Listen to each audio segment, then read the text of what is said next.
All right, everybody, welcome out to the Logroom Guys Craft Beer Show. It is Tuesday, March the 31st, 2026. Jersey Johnny coming at you. With me, as always, is none other than Mr. Beer Samurai. Say hello, Mr. Samurai. Hi, everyone. How are you on this fine early spring evening? Last day of March. Last day of March it is it not? Tomorrow begins April. Tomorrow begins April. A lot of fools are going to be out tomorrow. There's a lot of fools out today. So There's a lot of fools out every day. I don't think we need a special day for them. You're not wrong. You're not wrong. It just gives them the free will. You say them as if we're not part of them. Oh well, us, them, whatever. We're all part and parcel of the same people. Don't deny your own kind. I do not. So anyway, how was your day? How was your nice? Pseudo busy. Early summer day, really. It was 80 degrees today. Well, I worked all day and I worked in the house. I never got outside, so it was really just making opening the window a little bit more. It was a little chilly this morning, and it just it warmed up. It was nice. It was a nice day. Got out. Yeah, the AC may need to go on later. Got out for a while today, so that was good. Outside, I should say, for a little while today, so that was good. But it was good. And on that note, you think of lovely weather, nice weather. You think of citrus fruit. Oh, that is such a stretch. That's a sad stretch. That's one of your weakest stretches so far. It was bad. That was pretty bad. It was pretty bad. But anyway, happy Oranges and Lemons Day. Happy National Oranges and Lemons Day. And I told you ahead of the show, it's like, and I did this last show. I started the show with a tiki drink because I really wanted to. But today it's because it's Oranges and Lemons Day. I'm doing a tiki drink again. And there he is. And I'll put the crawl up for it. We have a crawl for his drink. There you go. Yeah, the Planter's Punch. Planter's Punch, orange and lemon juice, tiki cocktail. Yeah, and I'm working. I've been working. There's no ABV because I'm not sure how much he put in it. So. Well, I didn't even finish it. Hold on, I got to put some 151 over the top. Oh, I got to go grab that. It's actually part of the drink. You've made them before, you know that. I'm well aware. Right, and I've been working on my my garnish game.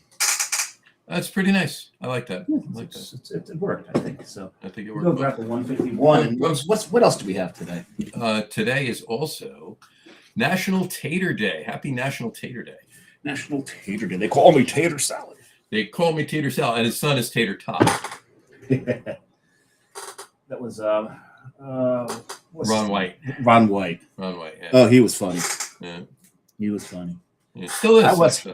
Yeah. But I haven't seen his stuff in a while. I think my favorite line of his was, "I was drunk in private. They threw me into public." They threw me. I wasn't drunk in public. They threw me into public.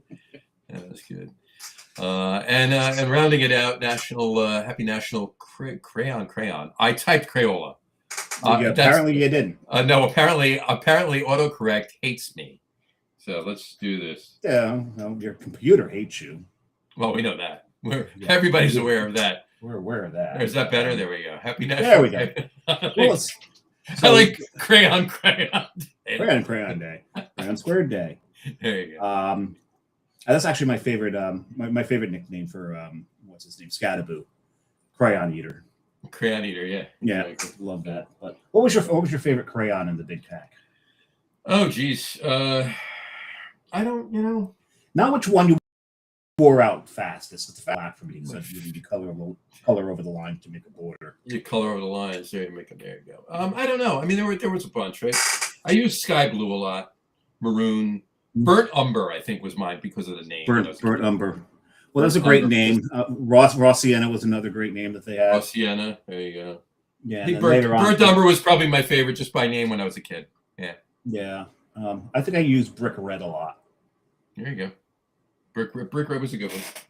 Yeah, I like that one. All right. Well, I'm thirsty, and we have a guest, and we have a lot to talk about tonight. So let's get him on the show. We do. Let's find out if he's thirsty. I think he just might be. Please welcome to the show, Mr. Jon Henderson. How are you, sir? I got to put him on. There we go. Yeah, that makes it look like you're Jon Henderson. You're the rest of the wrong John. We're all John. There's the right John. There's the right John. What's going on, gentlemen? Not much. How are you? How are you doing on this Thursday? No, it's not Thursday. It's Tuesday. You like that? Tuesday. I'm wearing a Thursday shirt on a Tuesday. Why not? Just throw off the clothes. Wait a second. At least as long as you're wearing the right day's underwear, you're good. That's it. This is Wear underwear? What the hell are you doing? It was 80 degrees today, dude. All right. It's Commando Day. What's going on, gentlemen? A little of this, a little of that. It's getting weather's getting warmer, so winter's over. It's getting to be that time of year. So time for some. We'll refer to it as the thaw. The thaw. I like that. The thaw. Definitely the thaw. We had a comment already. Mr. Chuck Aaron, happy 273rd episode. Thanks, Chuck. Thank you, Chuck. That's a great human right there. There you go. I see it. Is one of the better ones. Yeah. So, John, you drinking anything? You know what? I literally just had dinner, and weirdly, it's a beer podcast, and I actually had a gin and tonic. That's fine. He's drinking a tiki cocktail. Oh, all right. So we kind of diverted, but I drank it. Got some work to do, so I didn't want him to continuously flow down my throat, or the graphics and signage for EC Beer Fest probably would have been spelled mostly wrong. That would be epic. It would not be the first time. It would not be the first time. Yeah, I think last year the Silent Disco sign was Silent Dicko. Instead of an S, it was 2 C's. Oh, I love that. Wait a second. You don't want to be on Gattulo's Facebook feed? What's that? He's always putting up wrong spellings. Oh, no. I think I've avoided it over the years. Always good ones, too. What are you having, John? I am drinking. Well, we're a beer podcast. One of us has to drink a beer. One of us has to drink a beer. Let me just take my obligatory picture here. The tree is not St. Patrick's Day anymore. It's now Easter. I would expect it to be Easter because I don't think there's any Good Friday decorations out there. No, there's no Good Friday decorations. It is a Reisdorf Trubka. I was going to pronounce it Dropkick. No, it's not. It's Trubka. Trubka. DR. It's the umlauts over the O there. Trubka. It's basically an unfiltered Kolsch. So and there she is right there. So you're going Haze Boy. Nice. A little like a hazy Kolsch. There you go. Nice. Kolsch. That's among some of my favorite styles. Oh, that's very nice. Oh my God, that's really good. Direct from Cologne. So. Does it taste like Cologne? It does not. It tastes nice and good. It's really good. It's really, I need more of this. This is really good. Have to talk to the Be United guys. Have to talk to the Be United guys and get more of this. This is really good. It's really tasty. Anyway, all right. So we got Vanessa, a couple comments to just catch up on, and then we'll get into the meat of it. Vanessa Kitty says hi. Hey, Vanessa. And she's drinking a glass of milk at the moment. There you go. So we got Planter's Punch, gin and tonic, 1 beer, and a glass of milk. Yeah, cookies. There you go. Justin Vitti says, hi, John. That's a fine mustached American right there. That is an amazing mustache. If I didn't 100% know he actually exists, he would have been on my list tonight. So there you go. And the funny thing is, when we were talking about top 3, John said, "Well, top three people's mustaches." I said, "Well, this would be Justin Vitti, Justin Vitti, Justin Vitti." Yeah, that is a hell of a mustached American sideshow kind of fella. There you go. Yep. And Brian Boak said, "Cheers." Hello, John. First beer, New Image Brewery, Cozy Vibes, Smoke Porter in a Defiant glass. He's drinking. Is that part of his 2,322 bottle order? I believe it is. He got 47 bottles the other day, and he said, "John, see you on the 11th for the early session." He said. So, funny thing about Brian. So I know you're going to want to go down memory lane. So this is actually weirdly one of my favorite memories from the festival.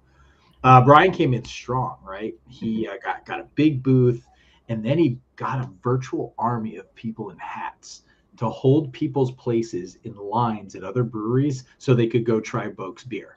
He'd hold their line there because it was, lines were insane back in the day. Sure. He had these line holders. They would jump in, hold you, say you were over at River Horse. They're like, "Oh, go try a Boak's. We'll hold your space in this line." And they did. I want to say he had 30 of these freaking people.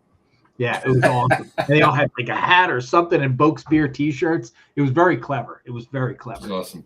Yeah. Good job. Always been a smart man. Yeah. Cheers to Brian on that one. Yeah. There you go. Then I don't think a year's gone by if he didn't make it, he at least chimed in and said, "What's up?" He came in. Yep, there he did. And one last thing, really quick, little housekeeping. Vanessa Kitty. She officially owns the home as of 12:30 p.m. yesterday. Cheers, Vanessa. Good for you. Congratulations. That's been in the works for a while, so good for you, Vanessa. All right. So, look, we got a lot to talk about. We chatted. Well, we got a lot of questions. John's got a lot to talk about. We got a lot of questions. Sean's got a lot to talk about. There you go. Let's walk down memory lane. Let's go back to the beginning. What made you want to start doing these events, these beer fests? Or events in general, because you do other events too. Yeah, no, we do a bunch of things, right? So if we go back in time, we saw gaps in Atlantic City, lifestyle events, kind of, opportunities for kind of people to come together with shared interests that weren't necessarily a concert or kind of anything like that. And we started with the Atlantic City Tattoo Expo.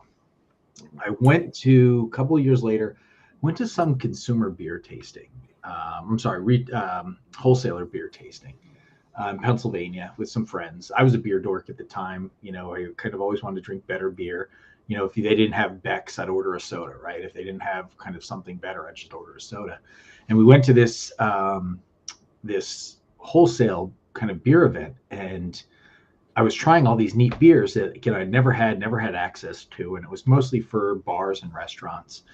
And I was like, you know what, this is where this phrase comes from, because I know you guys have probably heard it a lot. I say it. I've been saying it for the better part of 25 years.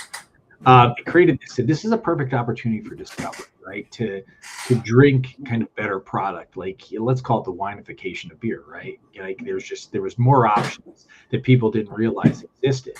And it's where I discovered Gang and just a lot of just different beers. Took about a year to really get conceptually in New Jersey off the ground. And the convention center, people's like, you're out of your mind, you can't do a beer tasting, you can't do I was like, well, wine tastings have existed, we can take a page from that playbook, and then just kind of pull the trigger. It took a year to develop the concept, to get the state on board, get all the partners on board. When I reached out to a lot of these breweries, they're like, what? And at the time it was 2000 when we launched. It was March of 2006, and it was an all-day event. It was an 8-hour fucking one-day event, like all day. We tried to kill people. Right? We knew the little cups were a thing, because we didn't want to go through quantities and kind of crazy stuff like that. And it was, from the inception, it was a home run. Ticket was $25. We had 24 breweries in the mix. Magic Hat, right? Alan Newman came to the festival. He hung out. We've had, I think at one point, everybody who was in the beer, in their infancies, has made their way through on the East Coast through the beer fest. Rob Todd from Allagash has been there. Sure. Sam Calagioni's been there. Michael Jackson, before he passed away, was there. Garrett Oliver. I can go back and just beer name drop like nobody's business, kind of as the kind of beer culture evolved. And we were kind of right in the forefront, right? 2006, I think the festival saw like 2,200 people. 2007, we saw almost 4,000. 2008, almost 6,000. At one point, there was our second year, there was a line around the building for people to get in. Third year, second year, we created the whole session model, which, so if you look at, and I own this, I like that I own this, and a lot of people don't give the Atlantic City Beer Music Festival credit. That 4-session thing, it's where it started. For that, the 4-hour sessions, two a day, or however you want to frame them, it started here. A lot of the guidelines in 2007 or 8, Wes Geiselman from the ABC came to me and he said, hey, we really like how you, so let me rewind. And how did I start all this? It just started kind of in happenstance, being a guy who liked better beer. And, went to that wholesale event and said, you know what, this is something we can do for them. I mean, I could answer this as a big, long story, so I don't want to get off on a tangent, but good. The guy, we went to a wholesale beer event and figured out that this was something that could be plausible for everybody else, right? Wine festivals were kind of a thing. Beer festivals weren't. And Great American Beer Fest was kind of one of the only ones that actually existed. Yeah, really. Yeah, and that was been all day time as well. So we got into our third year. We broke it down into sessions. Fourth year sessions, everything was flowing well. We were Saturday, one Sunday, and the ABC started to get people knocking at their door, like, hey, we want to do one of these, we want to do one of these, we want to do one of these, and they came to us and they said, hey, listen, we want to, we can't just let you be the only game in town. It's not legal. It's blah, blah, blah. Can you help us craft the guidelines for beer festivals for us, for the state of New Jersey? I was like, absolutely. So in our infancy, we realized that the economics of this was a supply and demand. And if we were asking a brewery to pour beer, we knew that there was an investment in that beer. And we built what we called a consumption charge into our tickets. So we knew that, all right, John's going to drink X amount of ounces. The average consumer drinks X amount of beer, blah, blah, blah. So early on in our infancy, we knew that we wanted to buy the beer. We didn't want the beer donated, right? And we thought that was counterproductive, right? We wanted to support an industry and help grow an industry. We were making money to begin with. So there was no reason for us to say, hey, donate. I mean, you guys remember, the years where everybody wanted you to donate their cakes. Sure. Oh, yeah. Just right? Recently, there's still some beer fests that we're looking for. They're 503c and they're or the charity or whatever. Charity. Donate, I won't smack talk those at all. No. Because there's the economics fuel kind of, and that's part of the this industry is very philanthropic, right? Sure. And that's part of it. So we wrote these guidelines, and within these guidelines, there are a couple kind of beer fests that popped up.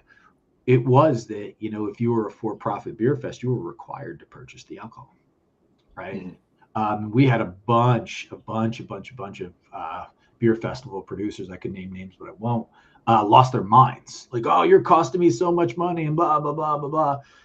And I don't know how many breweries know that about kind of the Atlantic City Beer and Music Festival.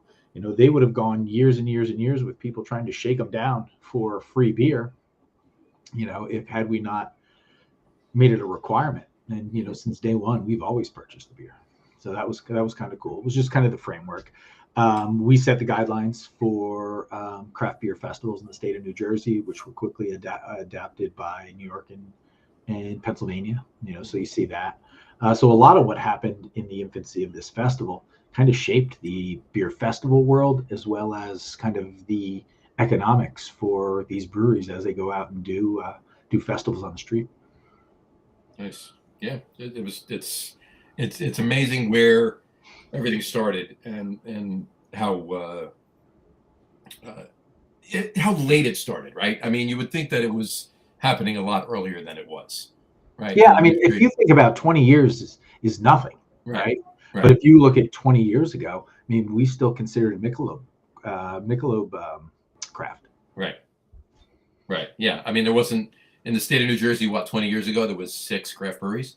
Climax, Flying Fish, Ramstein, Cricket Hill, River Horse, and Heavyweight then, or he was just closing. Yeah, Heavyweight was at the first festival. Yeah. Tom was at the first festival. Yeah. So yeah, six or seven craft breweries in the state. Yeah. And a couple of brew pubs. But and they were all there, which was awesome, right? Yeah. They all kind of jumped in and they were part of it. How many breweries were at the first one? 22 or 25. So how far out, like what was the furthest brewery traveled for the first beer fest to Denver. Nice. Yeah, because they were doing something nobody else was doing, and they wanted to get ahead of the curve. Sure. It was Brian. I forget his last name. It was essentially Blue Moon. Right. Yeah, but before Coors bought Blue Moon. Right. Yeah, because they were a craft brewery, and Coors bought them. Yeah. Really quick, a couple of things. Justin Vitti asked, "Is there a beer fest coming up again?" Something like that. Maybe. Stephen Nicaro. Throw up the beach balls there, Justin. Cheers to Texas. Stephen Nicaro is very cool. Cheers, Steve. And we should be talking to Steven soon. We should be talking to Steven soon. Yeah, Steve, we gotta. I'll reach out to you. We'll reach out to you because we got a couple things to talk about. Brian says I did a ton of years as Bokes. Not sure if I did I did 6 or 8 years.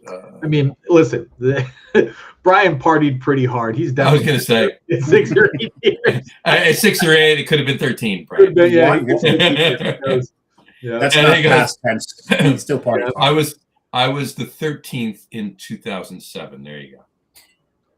Lucky number 13. Yeah. There you go. 13th brewery in the state of New Jersey is what Brian is talking about. All right, so what should we call it? So the very first one. What was the planning that you did for the first one? Hold on one second. Stephen Carroll just wrote in from Let's Talk Craft Beer. He says, "No problem, love you guys." He said. So swapped over his. And that's what we need to talk to you about. So there you go. Yes, and that's a nice plug there. That's a very nice plug. Very. I see what you did there, Steve. I see what you did there. Anyway, so what was the planning? I mean, all right. Talk about what went into, and I know you kind of did already, but in general, but maybe expand a little bit on what went into the planning back then in 2006 for the first one versus what the planning is like now. And is there any differences? And how much it's there's so much differences. Right. There's so much differences.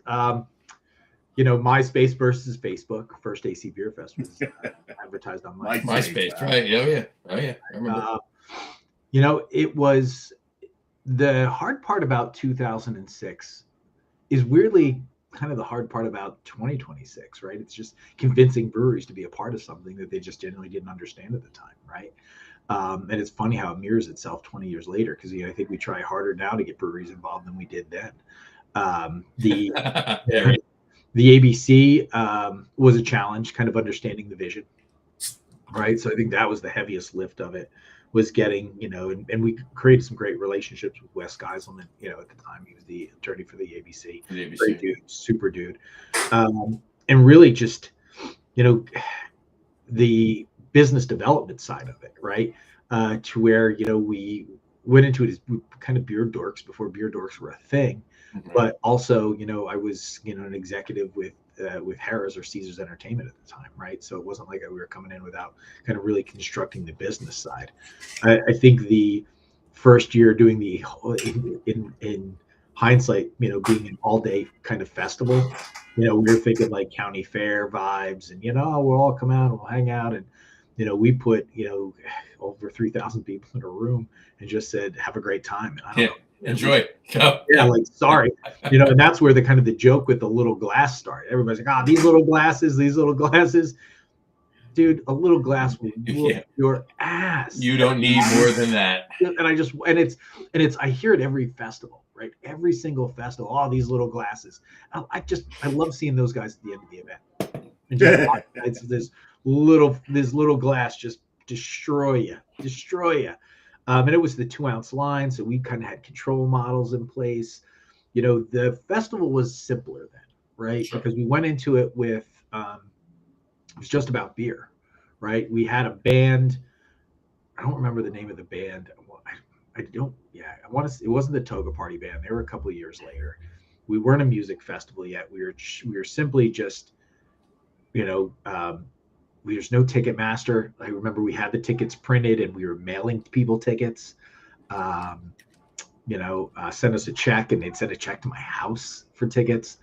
It was just how we went about it. It was akin to, art on a cave wall, like caveman style, man. If you kind of look at how evolution is changed, there wasn't the shenanigans, there wasn't the distractions, it was just, hey, this is what we want to do. And that was probably it for the better part of 3 years.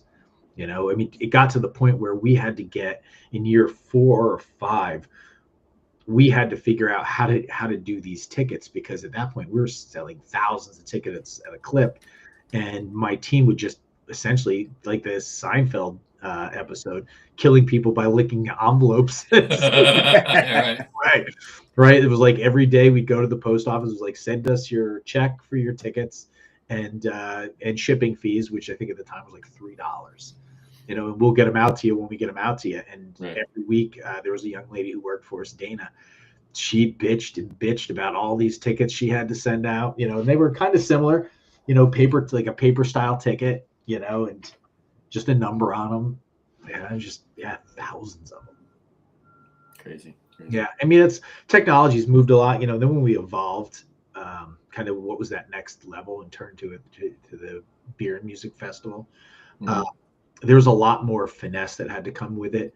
Because you're dialing kind of all the band pieces in, Right. the right beers, and at that point, I mean, we were at one point in the game, we were at 130 breweries participating. Yeah, definitely. So just gotta put this picture up there, but so now, so basically overall, there's like a hell of a lot more. It's, from today versus, yeah, oh my gosh, I could plan the first year's beer fest in 20 minutes right now, right? Get it out, get you like it with my eyes closed, right? Because it wasn't very advanced, it wasn't evolved. It was just like, hey man, let's drink some better beer, like opportunity for discovery. It was one dimensional. Now, I mean, there's just so many moving parts. That's great. And I mean, it's first year ticket price was $25. 20 years later, our ticket price is $80. Who's backing up? Me. I don't know. Someone up over there on 43rd. 43rd is backing up. There you go. Yeah. Obviously, the ticket prices is different. Everything's a lot of things are different. Now, did you find it? And I know the answer to this, and I want to talk about this a little bit because I am kind of going somewhere with this.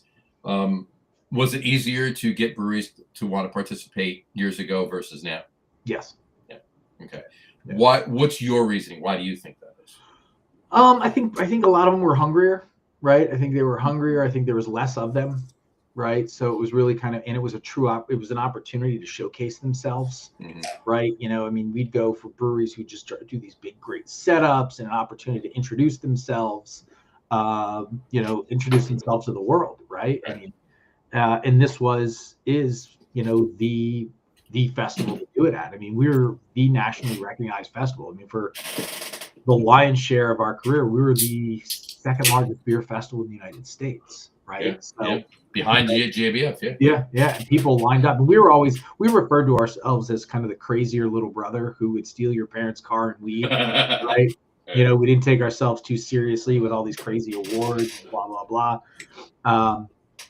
So it was, I mean, it was a big opportunity to kind of highlight your product, and to do it with at least the sense of an ROI, right? So you knew that because we were buying your beer, and we were buying a lot of it, that, we have a table fee. We've always had a table fee. Some breweries won't do it just because of that, but they expect you to buy their beer. They're like, oh, we're not paying a table fee, but buy my beer.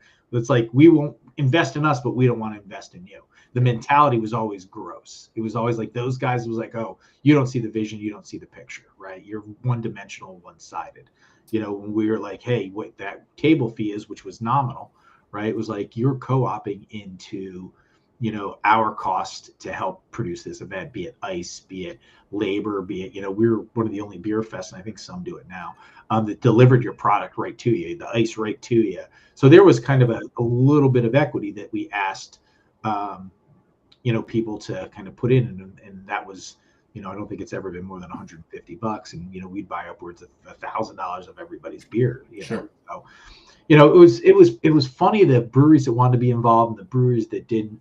The hungrier breweries that kind of jumped in there and really kind of went at it did well, right? Did well, and they were also breweries that understood what they had to do to be in market, right? They have reps in market, and they were kind of smart about what the South Jersey beer scene really looked like. Do you think that some of the breweries started opting out of festivals in general because they could get their word out via social media, didn't feel they needed the festivals anymore?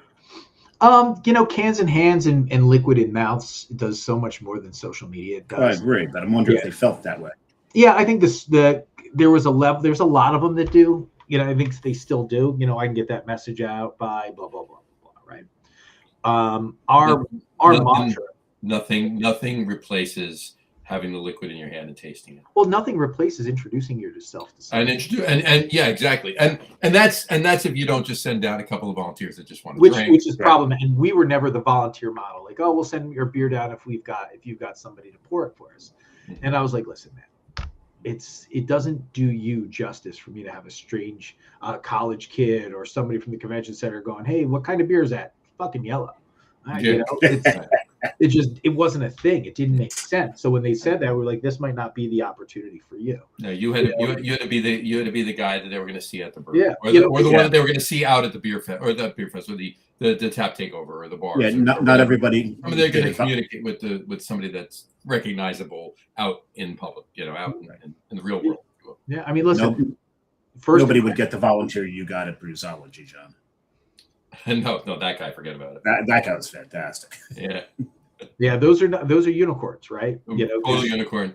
He sat there. We literally schooled him on beer for 20, 25 minutes. He knew his stuff, but we schooled him on the beer he was pouring for 20, 25 minutes. He talked about it as good as we could talk about it, and he didn't even take a bathroom break for 3 hours, 3.5 hours. That's an You tried to get him to leave. We just go walk around. No, I'm good. Yeah, no, it's and I kind of always watched with any festival we do, be it our seafood fest or our beer fest or our tattoo expo, any of the programs we do, I would explain to people who are getting involved, man, you get out of this what you put into it, right? If you're not going to be engaging, if you're not going to have collateral, if you're not going to have takeaways, calls to action, you're wasting your time, right? I would rather have 50 engaging breweries than 200 who didn't give a fuck. Right. That's that little sticker on somebody's water bottle. It is going to do a lot more than you think it's going to do. It is. It's, and brand value, right? Mm-hmm. At the end of the day, if you meet 1,000 people and you convert 5 of them to customers, job well done, right? Exactly. All right. Well, first of all, a little housekeeping. We got a couple of comments really quick. Just one. Brian Boak, I love to play Carnival Hawker and bring the crowd in at events at several pours. Absolutely. Yes, he definitely did. That's one thing Brian definitely did.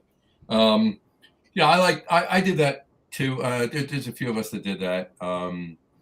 But that's always fun too. You stand outside and chat to the people online. If you have good people pouring beer, and I always had one good person pouring beer. Then not here, down there. You know what I meant. There you go. Downstairs right now. That was a weird moment. That was weird. I was trying to get my finger on frame. There you go. But anyway, and then you could go out and just talk to the people online. BS with them as they're waiting. Right. I always found that to be super beneficial. Teamwork. If you've got good people out there pouring quality product, right, and they can talk about it, and then you can engage them in advance, like. It was always great for the guys who would get ahead of their lines and say, what do you drink? What do you like? What do what's your, where do you find yourself? Right. Mm-hmm. Always ignore that guy who's like, I want the highest ABV. All right.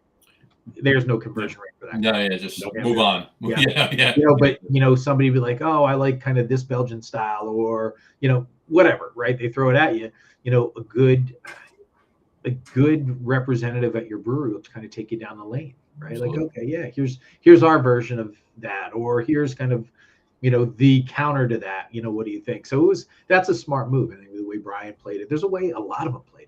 The guys from Bolero played it well. Departed Soul. I mean, I can keep going down and down. Guys who absolutely did it well. Absolutely. No, it was always there. And I like going to I always liked going to beer fest to see how other people did it. Not to lift some of the ideas. Sometimes I did, but best practices. Exactly. But it was really cool just to get a different take on things. It was really cool. Yeah. Really quick, I do want to mention the second beer I'm drinking for a reason other than just to announce the second beer I'm drinking. First of all, that was the first one. I never put the crawl up. The Reisdorf Drupka. It was delicious, by the way. If you're listening and you come across Reisdorf Drupka, the unfiltered Kolsch, get it. It's delicious. It's fantastic. But I was going German. My third beer is gonna be German too. But my second one, I have this and I wanted to drink it. It's from Twin Elephant in Chatham, New Jersey. Yep. And based on you, John, from coming on tonight, the guest, I had to drink this one. It's Derby and the Mustache. Nice. There you go. Nice. ESB. It's ESB. So I actually did open my beer, John. Oh, did you? Yeah. Decided tell everybody what you're drinking. Day. Well, it's going to be my only beer because that's going to put me right to I was sleep. gonna say it's a 500 ml of a 14% English barley wine. So Yeah, after a planter's punch, it's going to be. yes, sip on that for a while. You don't need anything else. Yeah. There you go. Put it in one of your favorite glasses. Oh yeah, I love that glass. I'm a big night shift fan. So anyway, all right. That's good All beer. right. So let's you know, 06, you're chugging along every year. It's morphing in convention hall, and then all of a sudden we get to 2020. No beer fest in 2020, right? I think is there more to that? No. Well, I was gonna skip to next year and the changes you made and everything else, but no beer fest in 2020, and it had been being planned, obviously, and you had to put the kibosh on it, obviously, because of the world, right? Yeah. So what was that like?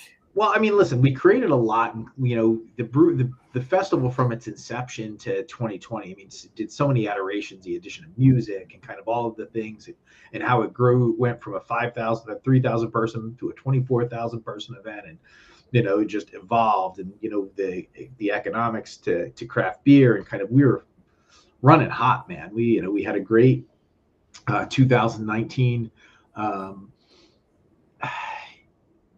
It was funny. I can tell you the day that it started to go south, they started to kind of postpone and cancel stuff. I had I guess would be akin to a fucking panic attack. Mm-hmm. I saw it and I was like, I could like foreshadowed. So we were an integral part of the St. Patrick's Day parade here, and we had to cancel the St. Patrick's Day parade. And Beer Fest was 3 weeks later, 4 weeks later, and we canceled it.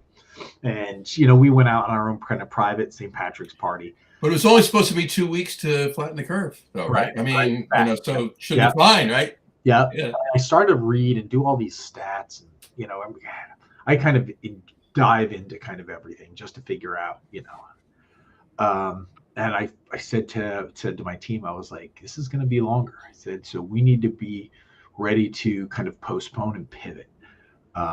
We're not going to be able to host this event. And everybody was like, no. I was like, no. I said, you know, here's a marker, here's a marker, here's a marker.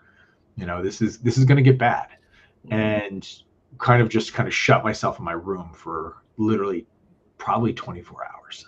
It's like, you know, problem solving, right? You know, but it's what we do. And I want to say 3 days later, you know, it came down that, you know, essentially stay in place, don't blah, blah, blah, and all this stuff. And we postponed the event, you know. And then we were like, all right, we're going to do it in 3 months. Nope. We're going to do it in 3 months. I think we did that 2 or 3 times, right. 2 times that we were kind of, oh, now it's going to happen then. Then we were just like, all right. It was like June and then September or October. Yeah, something like that. Yeah. And then we were like, all right, we're going to do this event. We're going to do this event. And then you start to kind of see glimmers of hope, right?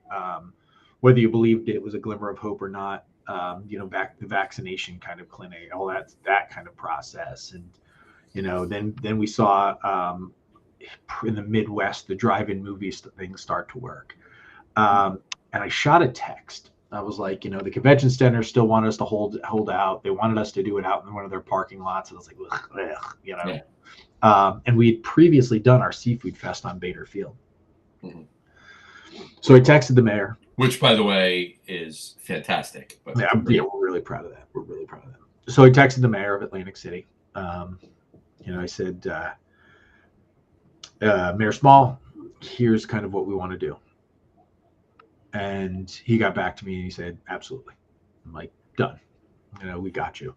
And we started to kind of put it together. The bands that we initially had all dropped out. So we ended up getting some kind of tertiary bands. They were still good bands, but they weren't, you know, we had the Early November, we had Less Than Jake, and Face to Face. Yeah. Good bands. Great bands. I mean, yeah. Great bands. But before that, we had Against Me, Alkaline Trio, and Newfound Glory, right? Those were the bands that had all kind of bailed. Against Me ended up breaking up, right? So we'll never, get to see Against Me. And then the others played, festival a couple of years later. Mm-hmm. But yeah, so that first year it was like, I don't know if you guys remember this, but it was all of our tents were 10 feet apart. 10 feet apart. 10 feet apart. Yeah. So if you did the entire stretch of the festival on Bader Field, like the loop, you walked 2 miles. Mm-hmm. You know, so we had just taken up this massive, over 1 million square feet, and just really, really spaced it out. We were the first event in New Jersey to happen, like the first event in New Jersey, public event to happen. We had helicopters flying overhead, kind of, you know, I had news trucks. One of the things that we had to do was if you stop and got your vaccine, you got into the festival early, right? I got my ass kicked for that. Holy shit.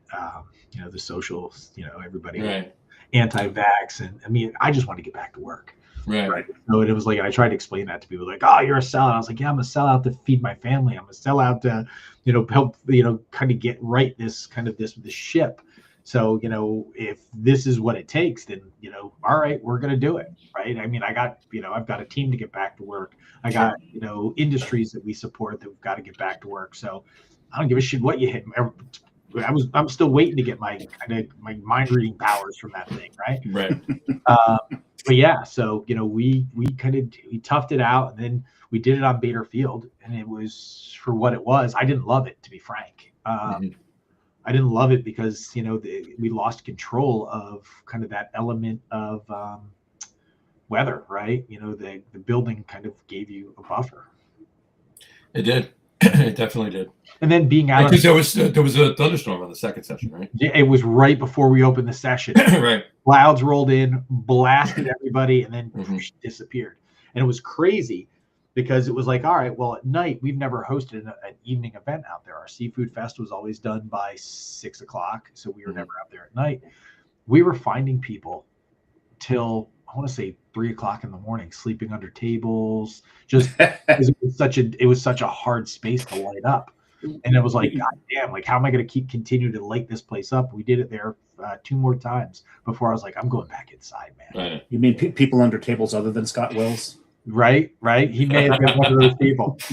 Well, I don't want to jump around. I had a couple things with music to talk about and everything else, but the second year on Bader Field, both days were gorgeous. It was because you did it. It was like as you're saying, you did 2 sessions on Saturday in 2021. 2022, you did 1 session Saturday and 1 session Sunday.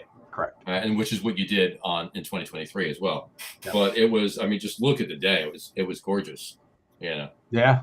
Right. Yeah. That's a whole lot of handsome. Yeah. You get a whole lot of handsome. But no, there were 2. You should cartoonize that. I should cartoonize that. I should. I think. Yeah, that was that. So that year was Dropkick Murphys and 311. No, that was the next. That was the following year. Oh, okay. So that was Alkaline Trio and Newfound Glory. Newfound Glory. Yes. Yeah. But then the next year, Dropkick Murphys and 311. Dropkick Murphys on Saturday, 311 on Sunday. Dropkick Murphys that Saturday. That was the coldest day in June I've ever experienced. That was, for me personally, probably the worst, one of the worst festival experiences we had with that festival. But everybody had a good time. Everybody had a good time. It was great. Yeah, everybody had a good time. Yeah. I said to Matt too, and we almost made sweatshirts, hoodies. Yeah. Because we're making t-shirts to bring, right, for the fest. I'm like, let's make hoodies. We're like, it's June. What does anybody need a hoodie for? Oh my God! You walked out there like, if you had hoodies, you got paid that week. that was a good weekend if anybody that had hoodies that Saturday. Yeah. But that was fun. I'm pretty certain Carrie bought a hoodie. I can't remember from where. Yeah, she did bring a hoodie. Yeah, and then you talk about a whole lot. I know this was that day, and these 3 guys right there. Yeah. Yeah, jackets, freezing. Yeah, freezing, right? Yeah, and somebody in a cowboy hat. I don't know what the hell. Except I'm in short sleeve. I was in short sleeves the whole time. Yeah, me and Al were frozen, but he was in short sleeve. Yeah. I'm too fat to get cold. Yeah. But think about that, and this is what I'm leading back into, and we'll talk about how it got back into convention hall in a little bit. But the bands you had that day. I mean, you had Dropkick Murphys and 311. Now, mind you, Not Van Halen and Journey. Right. But Dropkick Murphys and 311, you had. Those are the two bands you had at both sessions of the Beer Fest that year. So- Holy shit, John. So Seriously. here's how it came to fruition, right? It's no secret that we've historically spent a decent amount of money on bands, right? We did it this year, kind of our, and the two bands that we have this year are kind of bucket list bands for us. So it's kind of cool to go out with. We got so much money from the government, right, that we had to spend. It wasn't like, all the SVOG money and, you had to spend it, So one of the ways I was allowed to spend it was on entertainment. So I said to Jason at Near Dark, as we were going through the thing, I was like, it'd be awesome. It's like, get me Dropkick Murphys and 311.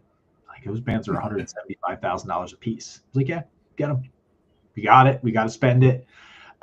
Here's where I think this was a mistake, right? We had always kind of raised the bar, right? From the bands, just like, this was.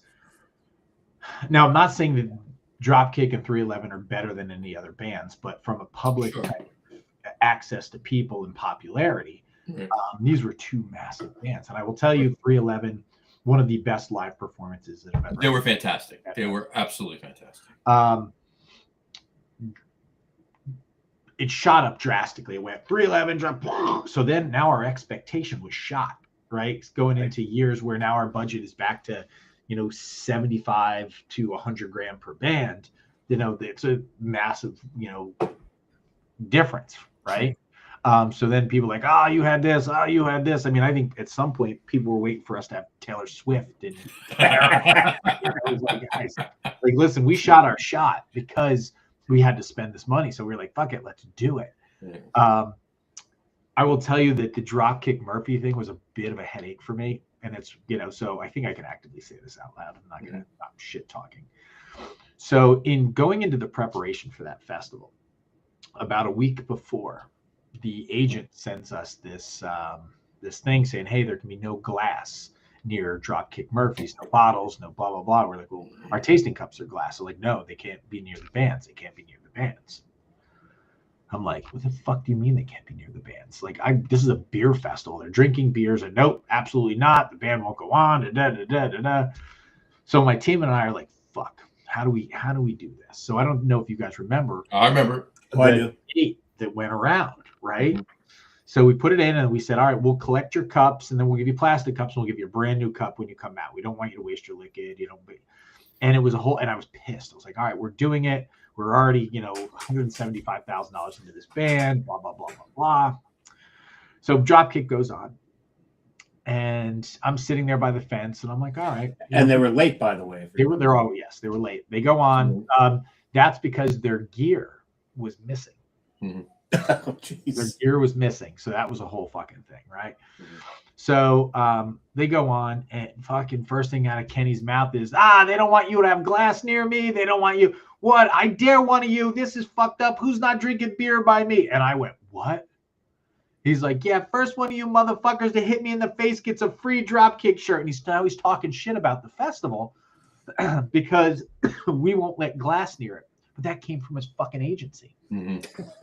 Jesus. So he knew that. He knew that. I'm fucking mad. I'm like, and my guy Jason's avoiding my phone calls because he knows. So I said to my security team, I was like, take the fucking fences down. Just right now, take the fucking fences down. I took, like, it's in your picture. I took a piece of this white fence and hurled it. Just boom. And my team was like, holy shit, like Hulk style hurling it. I was so mad. Get done. Then my team moves a big chunk. Everybody comes in.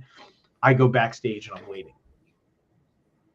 I'm mad. He just insulted us. He just did.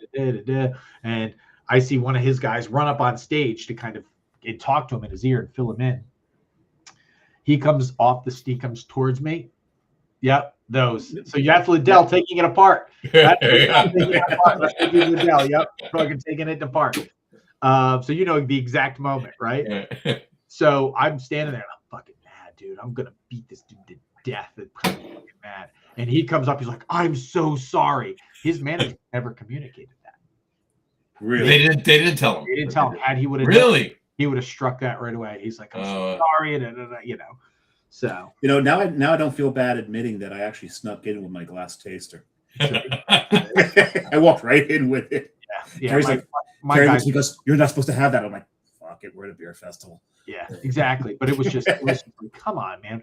Not to mention the time that we had to rent the fence, we had to put labor to put the fence up. Like, bought it. It was just like, yeah. So every time I hear shipping off to Boston, I get pissed. I kind of feel that's what they want though, but not for that reason. Yeah. Oh, that's funny. Oh my God, but seriously though, that was definitely a coup. That's for sure. Yeah.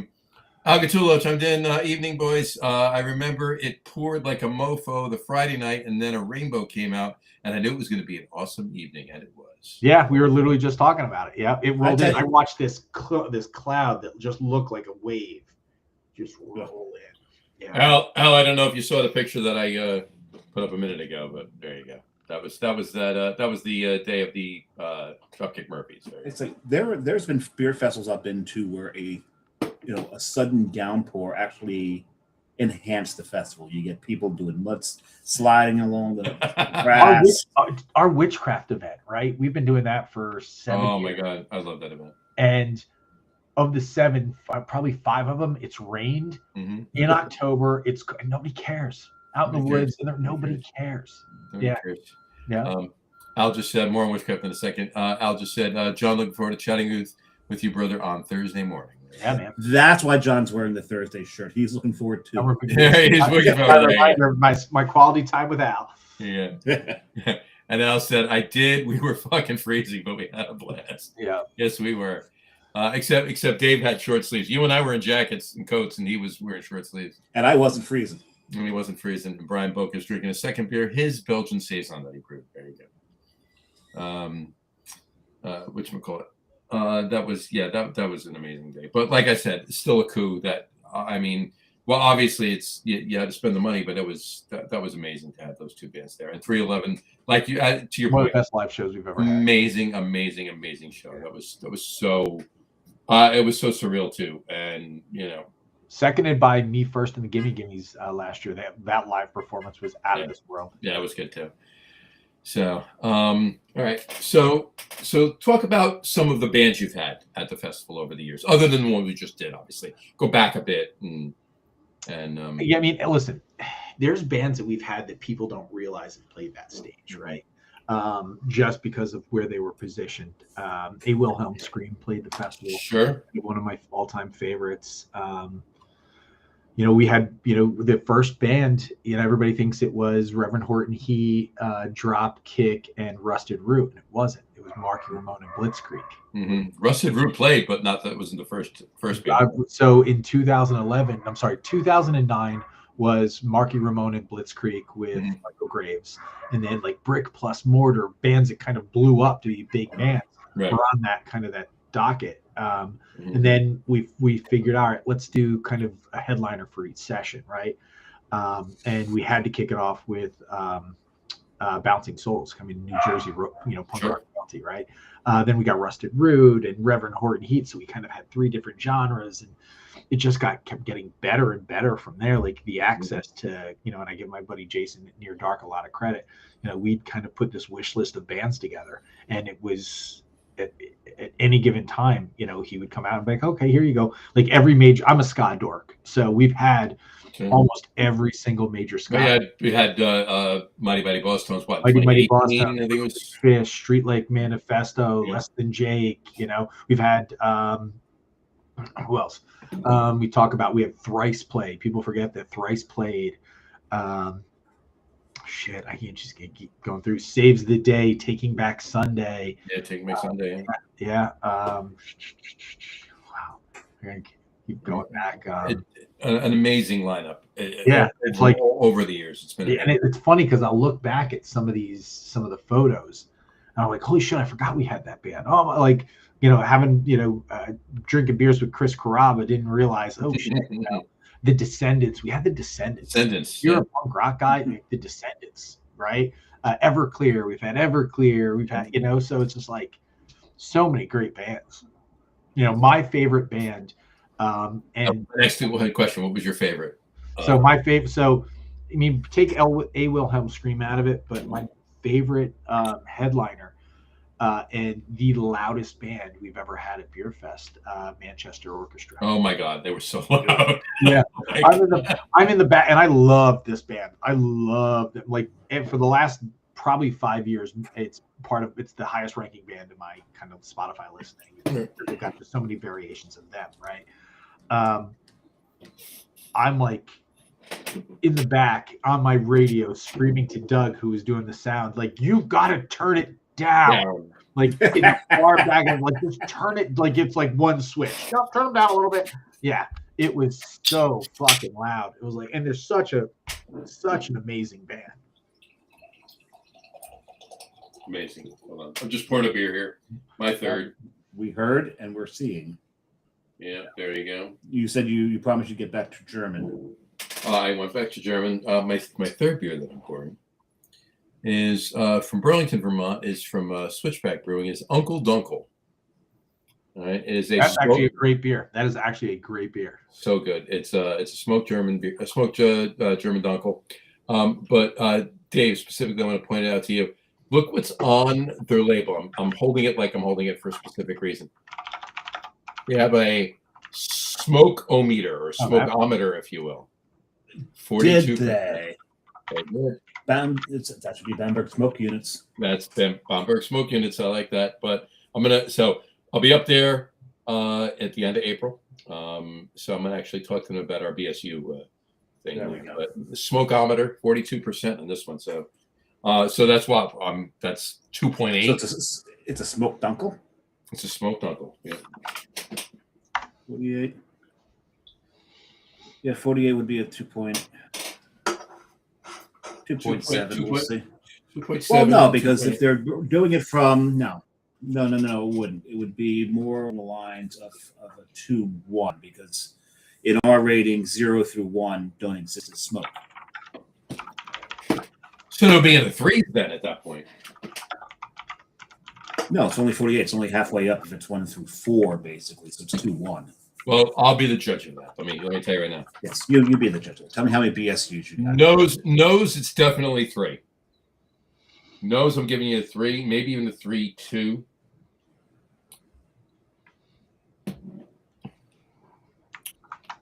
I'll settle on a 2.8. There you go. Your original Nose is the flavor is a little lower than the aroma, but yeah. So let's give it a 2.8. There you go. Sounds good. Sounds good. There you go. Anyway, all right. So I poured my beer. Sorry about that, John. No worries. All right. Catching up on some work, are you? What's that? I'm just kind of seeing if I can find kind of all the lineups and stuff from all the years. Oh, that'd be awesome. Yeah. That'd be awesome, actually. Yeah. They've been amazing music and amazing beer too. And I mean, look at what's my tagline on my photo? I'd like some music with my beer. Yep. And that's how we always positioned it, right? It was funny because people were like, oh, it's more about the music. It's more about the music. And it was always some dipshit on the interwebs who, it's got these things and clickety click. And I was like, well, wait. Are you telling me that the internet has dipshits out there? I'm breaking news here. Oh my God. Mind blown. Wow. Yeah. But it was like, I always got like, oh, it's just shit beer and blah, blah, blah. I'm like, shit, like, let's go through the kind of the lion's share of the beer that's here, what we've got. The music is just a soundtrack to get it into. Sure. Right? Like, it was always meant to celebrate beer first, right? And the soundtrack was just complimentary. And a lot of times we use the soundtrack to bring in people who may not be beer people, but leave with a new favorite. Right? It was like, Let me trick you into drinking better beer. And we're going to do it because I've got Taking Back Sunday, I've got the Front Bottoms, or I've got Saves the Day, and you're going to come for that. And then because you're inevitably going to walk around and try shit. Right. And going back to paid for it. Yeah. Going back to the first part of the conversation, if you had a good brewery, an engaging brewery, they would ask you what you like and they would turn you on to something you liked. Mm-hmm. I'll tell you that the guys from Bolero Snort were always really good at that. Mm-hmm. Right. And granted, their beers were always kind of a little different. You eat them with a fork, right? You drink them with a fork, but they were really good at. I mean, I could countless breweries. And you also need some of this. Yeah, it's a little bit. Yeah, lactate. Yeah, yeah. Facts. That's just fortuitous. This is actually my daughters who left it here after she visited. Um, yeah, but what Adrian, remember Yeah, Adrian was just a fantastic behind the taps. he was. Now he's all fit and stuff. He's Oh got yeah, Yeah, he's left the actually one of I he, think it was the last he's time. gone from the I think the last time I poured for Bolero was the day I met Adrian, and him and I would just we turned it into a show more than anything. this Yeah. guy. Yeah, him. Yeah, that guy right there. Man, I always had a blast pouring with Adrian. Yeah, good bird, man. Good bird. You know, the nice thing, and it's kind of the bittersweet thing about kind of being 20 years, and I really wanted to get to the 20-year mark, right? As a kind of testament of what we did. Here he is in a group with these four guys. Oh, nice. Yep. Yep. I know all those guys. There you go. You know, and you keep showing pictures, and it kind of speaks to kind of one of my favorite things about this festival. I've made great friends, Oh, hell yeah. friendships. You know, it's part of, you know, what this festival has afforded me the ability to do with all its production. I don't know who that is playing pinball. I'm trying to figure out who that is maybe playing pinball there. Oh, come on. Who's that playing pinball?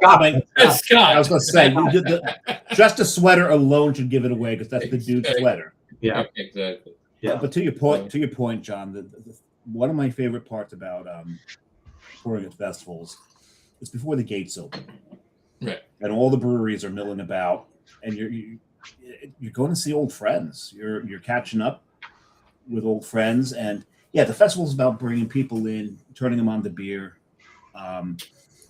But then you get that camaraderie for the people between all the people that have been pouring for a while. Well, it was the B2B aspect of it too, right? It was like the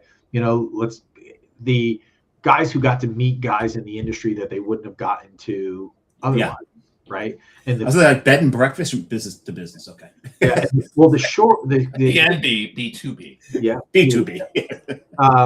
The sheer enormity of it was because there were so many people from all over the country that would come out to this festival that, you know, guys from Jersey would get time to hang out with guys from Colorado and California, kind of talk about different, you know, that wasn't happening on the East Coast. It was happening in Colorado, but it would happen kind of in this small kind of infrastructure. Mm-hmm.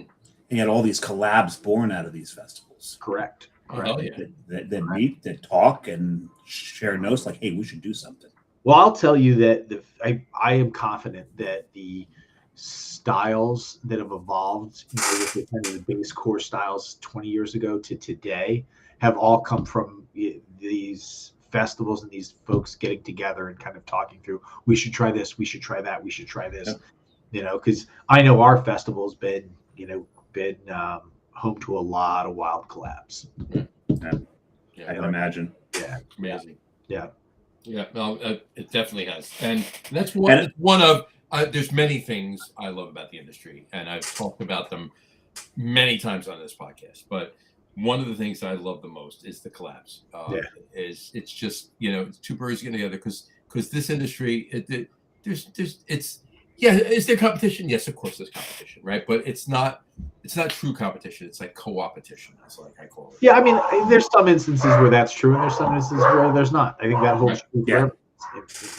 I think in the industry's infancy, it was probably a little more like what you're saying. A little more, yeah. Sorry, my dog. Is that your? Is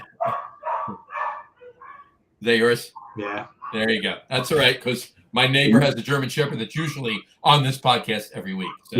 Yeah. And we haven't had that, and I don't have a dog that appears in the podcast. The fire department has not appeared yet on the. Yeah, exactly. So, tonight. Yeah. Tonight, anyway. So yeah, they usually do. Yeah. There you go. Well, yeah, I mean, we'll see. We'll see. All right. So we mentioned you mentioned it. We talked about the fact that you do other events. Obviously, you did the tattoo fest. You talked about the seafood festival. Let's talk about that briefly, and I want to get to witchcraft. But you talked about the seafood festival. Now,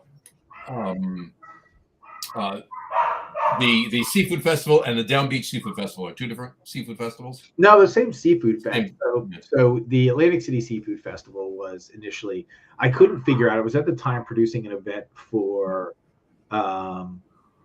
I was producing an event for Caesars Entertainment when I was running business development for Caesars, and I was producing the Food Network Atlantic City Food and Wine Festival with the Food Network, and it blew my mind that the Seaside City didn't have a seafood festival, right?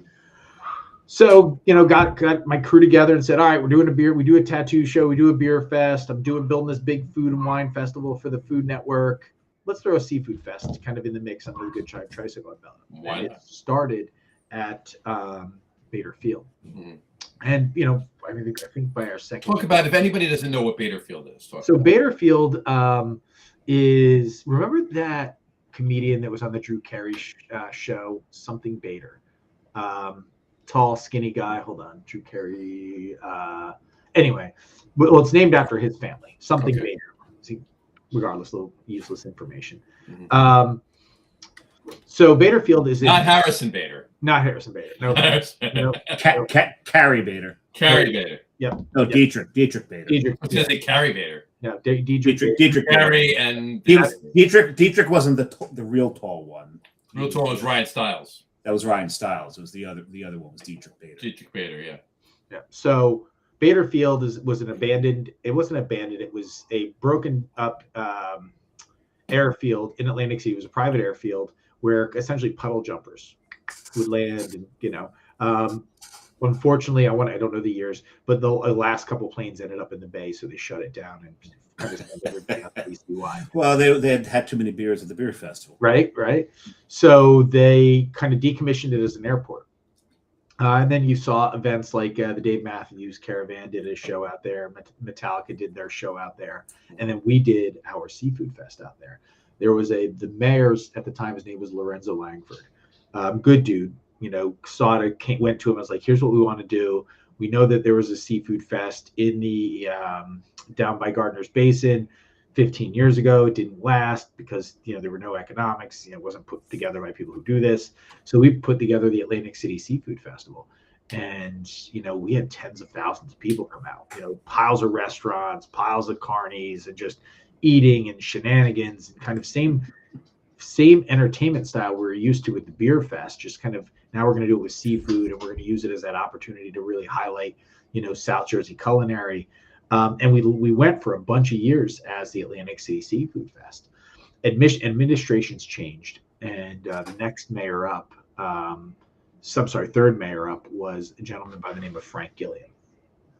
And we were dealing with some BS with the city, and he made us a bunch of promises to kind of help support the festival that never came to fruition, and cost the festival just about $40,000.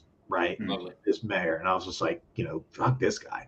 So next year comes, and we were like, listen, here's what you did, and you're responsible for X, Y, and Z. He's like, where are you going to go? And I was like, did you just double dog dare me? Whoa. Right. That's a breach of etiquette right there. Yeah. He's like, where are you going to go? Like, this is it, And I was like, no. We're going to go a mile down the road. We're going to go to Ski Beach in Ventnor. I'm going to scale the festival down drastically. And I'm going to make it more of an intimate experience. And I'm just going to highlight local restaurants. And that's when it translated. It went from the Atlantic City Seafood Fest to the Down Beach Seafood Fest, because we really just moved the festival down beach. Down the beach, yeah. Mm-hmm. The Ski Beach. And that was really cool. I enjoyed that festival. We recorded it one of the years. No, that was good, yeah. It doesn't have the volume, like it's not that massive, which was chaotic. I mean, it was just chaos, right? Organized chaos.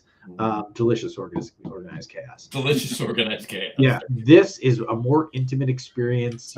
Best organized chaos. Yeah. We do an oyster tour of the shore. We do the Great Beers of New Jersey tasting tent. We do some stuff with wine. We do 10, 11, 12 breweries, and that was it. It was 15 breweries, and that was it. We do the oyster tour of the shore, which is a dozen oyster providers or oyster farmers from kind of around the area. And then we did the chowder cook-off that benefited our friends at the Community Food Bank in New Jersey. So it had all these great pieces, as well as 30 restaurants, right? And then vendors and hula dancers and music and crab cake eating contests. It's such a robust program. Really great. Yeah. There you go. Yeah. It's such a great space. mean, listen, it's not a gigantic festival. I think last year we did 15,000 people. Still a lot of people, but it feels like a small hometown festival, and it was good. It's for me, it's probably one of my favorites, just because it's not as tense as holy shit, I've got 20,000 people here getting shit faced and getting blah blah blah. Like you're just not on edge. No. Yeah, and it was the first event that my kids could work without me having to worry about them being 18 and around the so it was awesome. Child labor is important. It is. We built a country on it. No, we didn't. All right, so I wanted to talk about Witchcraft, one of my favorite festivals you do, over in Hamilton. Yeah, in the middle of Pine Barrens. The entire forest, if you will, is decorated for Halloween. It's just an amazing at 7 p.m. to 11 p.m. at night. So it's a night. I've heard otherwise. Oh my God, it's well for the attendees, it's 7 to 11. Yeah. No, we camping and we get. I think the first time we attended the Friday night session, I think I fell asleep at 6 a.m, but that's besides the point. Well, I always tell people, if you like a party, the camping option is your best option, right? Because there's the festival atmosphere, and then there's the camping afterwards, right? Which is essentially just a long after party. We kind of know now that we've got 7 years under our belt. I hear the after party is longer than the festival. That's accurate. That's accurate. 100% accurate. But what we do is we figured out who likes to sleep and who doesn't. And when Amanda's kind of getting all the campers in their spaces, she's like, all right, are you partying or do you fall asleep early? And, and then she places them where she thinks they're kind of best suited, because there's parts of it that it's like, it's loose, man. Exactly. It's loose. Yeah. We were the first year we were Coastal Boo Works. Yeah. Boo Works. Yeah. But, it's funny. It's we call it Witchcraft, a mystical encounter with brews and spirits. And I have to explain this all the time. Brews and spirits. Yeah. And I mean so it's funny because I've got to explain it, and I thought I was being clever. We had for so long had all these different alternative beverages trying to get in the Atlantic City Beer and Music Festival. And unlike any other of these beer festivals, and I pretty much throw stones at every single one of them, we never deviated, right? We were always about the beer. Our mantra was, we're supporting an industry, when you let these RTDs and you let these malt beverages and all this other shit in your beer festival, what you're doing is you're creating palate fatigue, and you're really kind of just saying to an entire industry, we're just here for the dollars, right? And we've never been that. We've allowed for a couple once in a while based off sponsorships from bigger companies, and if they were brewery made, we were okay, like, all right, you're brewery made. So we made a small caveat, but we've always been 95% beer, and ciders from day one, right? And that we were very, very proud. We still to this day stick to it. We have yet to compromise. Right. Witchcraft gave us a little bit of flexibility, right? And the name Witchcraft is a play on words, because it was, witchcraft, like, ooh, spooky, and the other was witchcraft, like, which craft do you prefer? Craft spirits? Did you prefer craft beer? So it allowed us to kind of. The answer to that is yes. Right, yeah. So that's when we got to kind of add the other components, but we were always, because I'm a beer guy, we were always beer heavy, and by design. I'm beer heavy too. Same. For different reasons, yeah. So I got so the first year that we were at Witchcraft, so Brian O'Halloran shows up. He was Witchcraft. Yeah. So now Dave, everybody wears costumes, or most everybody wears costumes, right? Who do you think Brian O'Halloran came as? A complete loss. He came as Dante from Clerks. He played Dante in Clerks, so he just. Well, that's he came as his character. He came as himself. Is basically what it was. So. It was funny. I'm convinced that everybody that acted in Clerks didn't act. I mean, I think they all just That's accurate. They just play themselves. That's accurate. It was funny. I had friends that showed up and they were dressed as Jay and Silent Bob. And That's right. yeah, and it was funny. I was like, "Come here for a second." And I got a picture of them with Brian, and it was great. Yeah, Brian's been a friend for years. Brian's great. Yeah, he's a good guy. Yeah. But yeah, Witchcraft is fantastic. All right, so let's get back to the Beer Music Festival. What are, this being the last one, this being the swan song, if you will, right? Before you get to that, I'm sorry.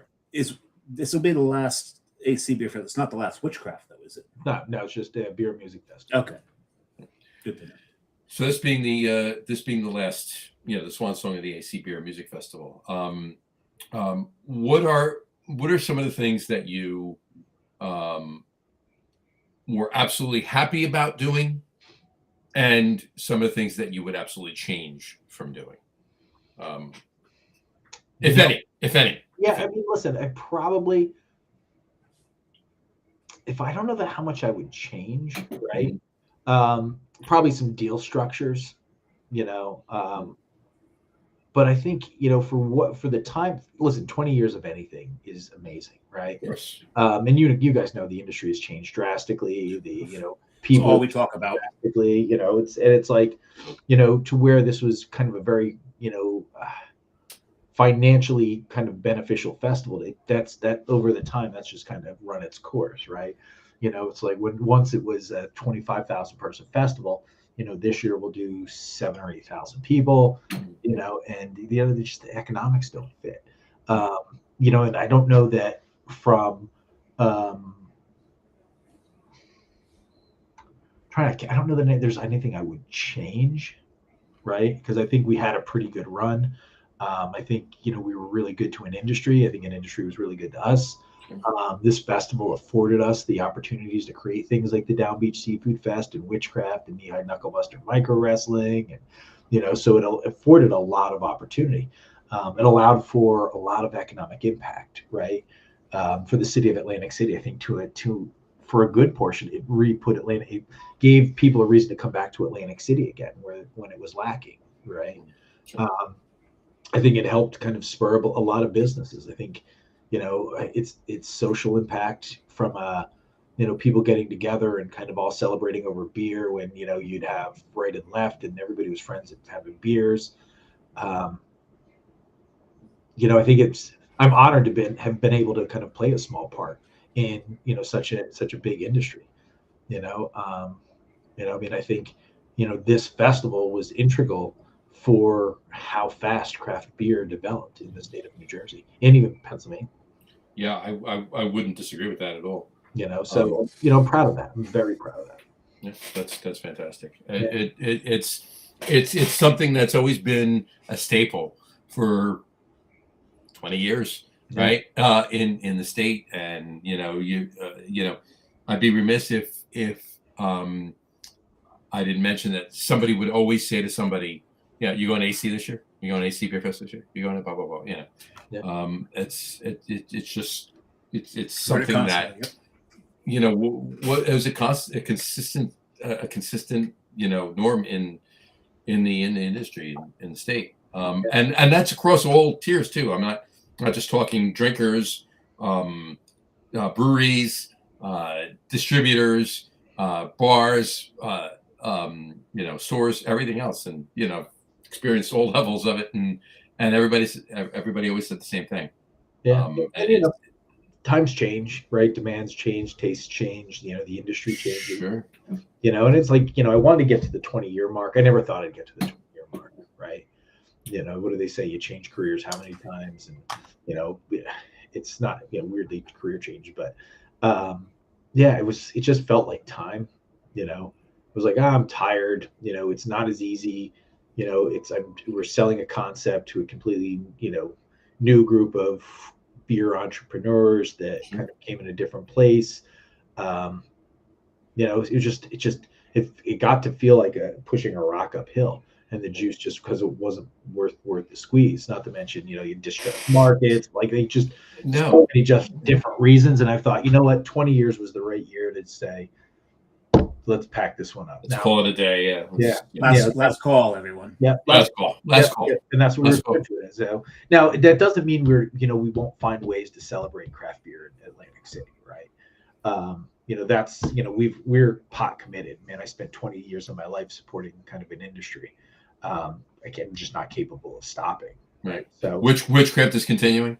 Witchcraft is continuing. Seafood Festival is continuing. That was the point of my question. Was AC Beer Fest is retiring? You're not. I'm not. Well, I took a role. Weirdly, and the timing was weird. I was approached by Caesars Entertainment, and they kind of knocked on my door, and they were like, "Hey, want to talk to you about a thing?" And I was like, "I got a thing." And more I talked to them, I decided, all right, you know what? If I did with the team that I have, what we call a Swiss Army knife, bringing up over 1 million people in to Atlantic City over our tenure. What can I do with this massive garage at Caesars? So I accepted a role as vice president of marketing and entertainment for Caesars Atlantic City region. Oh, congratulations to you. That's impressive. Yeah, so I've been doing that for the last 3 months as well. Building this, doing that, it's like, because we in the interim I accepted the job in December. I produced the Atlantic City St. Patrick's Day Parade, which is a couple weeks ago. It saw 50,000 people. We're gearing up for Beer Fest, which is going to see another 7,000 to 10,000 people. It's just kind of burning a candle at both ends. I can't wait to do that. Exactly. Is it how much of there's that part of there's always that part where you complain about your workload, but how much of it's actually addictive for you? So I'm addicted to accomplishment. Okay. Then it's not like the work is the work, right? We're still in the generation that isn't afraid of hard work, right? We have to work. Yeah. And how much of it's got to be a huge validation for you for Caesars to recognize that and just throw a VP title at you. The title was okay. Like the paycheck was so much better. Wow. Are we back to that sellout comment? Title's a title, dude. Title's a title. And call me the janitor, but you pay me this. You can call me whatever you want. Whatever the fuck you want. Yeah. No, it was very being out, out of the industry, because I worked for Caesars prior, but being out for 15 years, and kind of being what I refer to, and I warned him, I was like, I've been out of here for 15 years. I'm coming back a feral employee. Like, I apologize. But it was the feeling of being wanted at that level. And, we're saying, hey, we see value in what you do and how you do it, because I was a very, very a weird hire for this role. Not even a weird hire, just hey, this is out of the norm, and this guy does things a little differently. And it's been an interesting ride. I think, the tools that I brought with Good Time Tricycle, now I impart and help, support a different team with kind of a different mindset. It's like, hey man, this guy's unconventional. But, Good Time Tricycle, that's your production company who does all of this. When was that formed? What's that? When did you form Good Time Tricycle? In 2010. Okay, so you've been going for a little bit on the festival, and then this was born out of the festival. Yeah, so I've been producing festivals since the first Tattoo Expo was in 2003. Then Beer Fest in 2006, then Seafood Fest in 2009. 3, 6, 9. What's that? 3, 6, 9. Just every 3 years. Just yeah. Fest. There you go. Yeah. Well, I mean, if you look at these programs, like rule of thumb is 3 years to profitability, right? And they was like, okay, that worked. They were no longer kind of none of the festivals were really a drain. They were all financially viable, because every one of them acted like its own independent business. That's awesome. All right.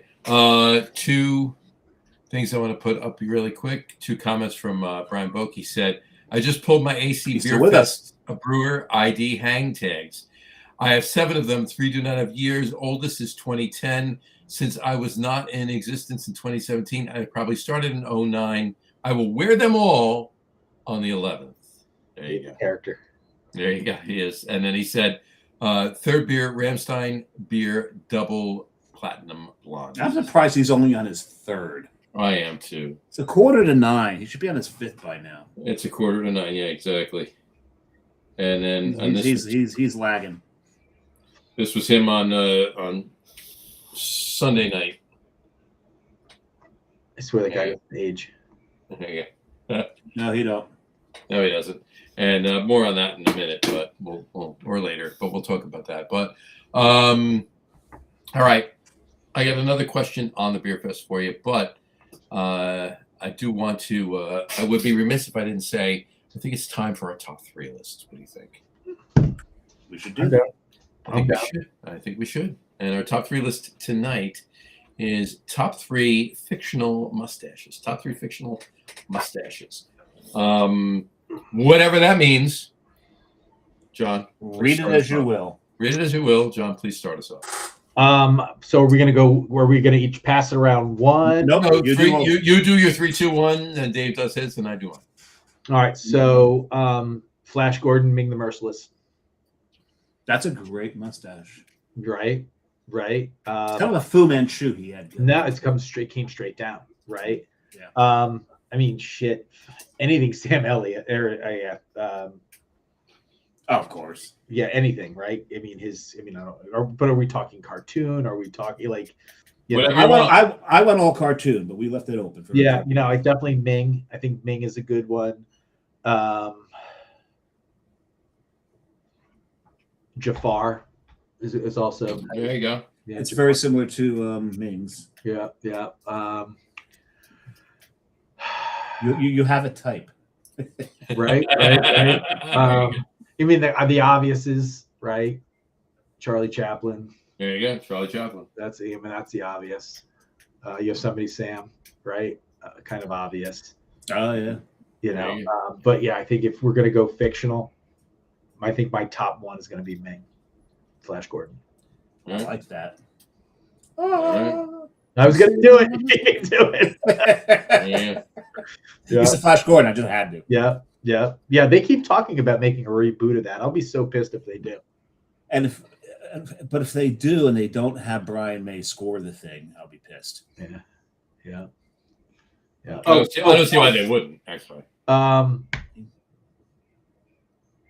Lando Calrissian. Lando Calrissian. I'll put that in as an honorable mention for you. Yeah. Lando. Yeah. Lando. Let's see. Cool. I was saying, I'm sitting there like, John's a huge Star Wars fan. He didn't put a Star Wars, but you found a Star Wars mustache. Good for you. You I went all cartoon actually on this one. Go for it. My honorable mention is, and it's two folks. I think they're almost the same exact character, and Dick Dastardly and Snidely Whiplash. Yeah, they're the same character. Both are almost exactly the same character. They're just in 2 different cartoons, but they have that same mustache. Yep. That quintessential those are my honorable mentions. My number 3, Dick Dastardly and Ned I'm Flanders. sorry. And Snidely Whiplash. And Snidely Whiplash, right? Yes. But my number 3 is Ned Flanders. Oh, he had that's a good that one. Midwestern soup strainer. That's a good one. That's my number 3. My number 2, the Lorax. I mean, the Lorax are just this fantastic. Yeah. But my number 1 is Uncle Picos. And I don't know by just saying Uncle Picos if that tells you who that is. Uncle Picos, you may know him from him singing a song called Cramball on the Tom and Jerry show. Cramball on the Tom and Jerry show, yeah. And he would start singing the song. Cramball. He would break a guitar string, go up to Jerry, and pull one of his whiskers off to restring his guitar. Cramball. And when he sings, that mustache would flare out as he would sing. And Cramball. Hats off to the animators for putting that little flair in there. I love that guy. Yeah, you're right. I love him, and that mustache. Didn't know what his name was. That's Uncle Picos. That was Jerry's uncle. And when we started talking about fictional mustaches, that's the first mustache that came to mind for me was his mustache. Gotta love it. Yeah. You know what? I love that one. I didn't even think of that. That's how long ago that. Oh my God. Yeah, you're right. Cramball. Yeah, that was great. I loved it. All right. All right, mine are pretty straightforward. I thought about Ned Flanders, even the Lorax, and Dick Dastardly. You and I talked before, so that was just out. But I'd be remiss if I didn't say, for my honorable mention, a mustache. If there was you know what? I'm going to make a cartoon or a Marvel comic strip version of that picture of John, of me, you, and Matt. So right there, that becomes my honorable mention, because now you're a cartoon character. I've been a cartoon character. At least a character. A cartoonish character. A cartoonish character. There you go. But my number three is Papa Smurf. That's a good one. That's a good Smurf. That's another one. All gray. Hello. Hello. Right. Yeah. You're just not short enough. He was exactly. He was the only Smurf with facial hair. Yeah. All right. And he was wise. Right. So there you go. Unlike you. I know it was a beard too, but still, right. Well, no, you're a wise ass. I'm a wise ass. Wise. Difference. Wise, yeah. Exactly. Right. My number two, Mr. Potato Head. Oh, the changeable mustache. Yeah, absolutely. Yeah. Did you pack your angry eyes? Did you pack your angry eyes? There you go. The Toy Story version of it. There you go. Another Rassenberg. Yeah, Jon Rassenberg's in every one of their freaking movies. He's great. I love it. Little known fact. No, I'm kidding. But yeah, Miss Potato Head. And my number one, Yosemite Sam. Yeah. Yep. I mean, that's a quintessential. Yeah, it's quintessential. And his mustache was so huge it came down to his knees. Yeah. Right. And it went up around his eyes. Yeah. So, There's one, and I wasn't going to mention because I thought somebody else would grab it, but one mustache that was not mentioned. Mario. It's a me, a Mario. It's a me. Yeah. Mario was Mario, Luigi, and the Wario, and the bad. Those mustaches. Yeah, listen, we left out a lot of good mustaches. Mm-hmm. Fucking Cheech from Cheech and Chong. Oh God, yeah, that thing. Gomez Adams, we left that out. That was a good mustache. Mark Dill failed on the topic entirely. He said he went nonfiction, and it was fictional mustaches, Mark. But got to read them anyway because these are three epic mustaches he's talking about. We'll put them up right now. There we go. The third one, I love the third one. Mark Dill said, I went nonfiction. Raleigh Fingers, great mustache. Great mustache on Raleigh Fingers. Salvador Dali and Frida Kahlo. That's great. That's great. The mustache and the unibrow. And the unibrow. Yeah. I love it. Oh, that's awesome. That was a good list. I like that. I like doing that list. That was good. I enjoyed that. All right. John, question for you. What is the one thing, or several things if it were, if need be, depending on what you think of, that you would tell everyone that has attended, vendors, attendees, employees, workers, whatever, over the years, has attended every AC Beer Fest? What is the one thing police that were called, whatever, that you would say to them about, summing up all these your 20 years of doing this? I mean, I think first and foremost, I'd thank everybody for trusting us with their time, right? Mm-hmm.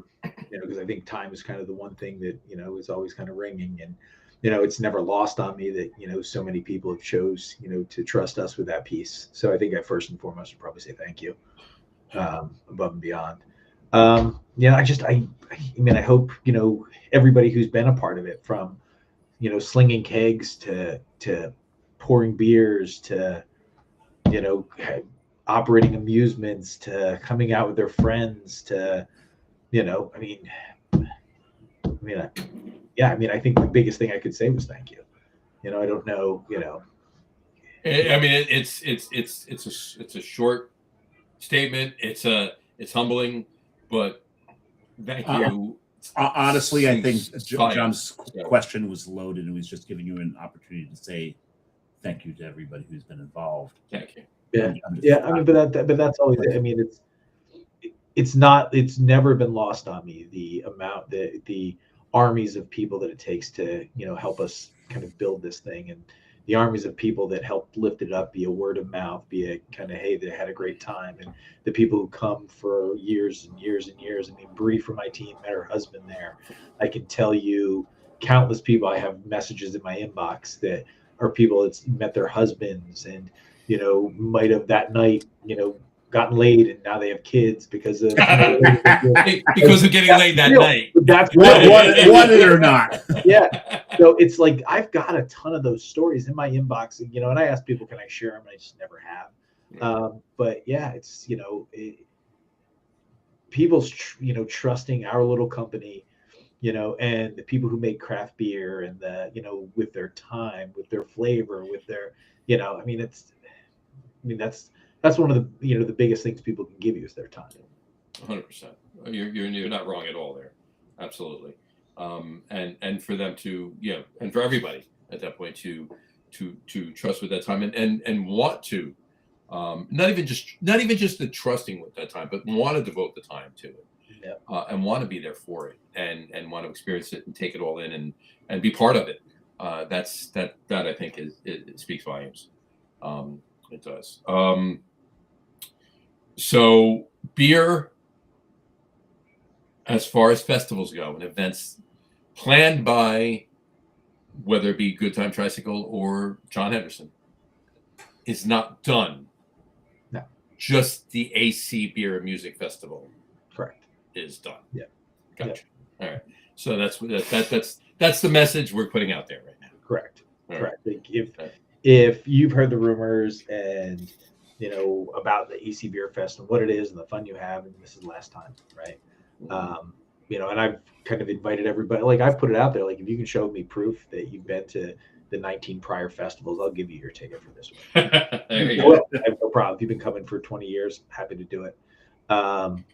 Yeah, I mean, if you haven't experienced it, come give it one last swirl. I tell people, if you've been, man, let's kind of close this chapter together. And about, there's 80 plus breweries going to be there, pouring a whole bunch of beers. I mean, the millions of gallons of beer we've gone through at this point is insane, right? Like ocean The beer. number of livers you've destroyed. That's it. Livers we've destroyed. It's funny. We would always talk about sponsorships and always tried to pull the outlets in, Tango outlets. And they said our sponsorship and our commitment is that we won't complain about all the throw up in our bushes.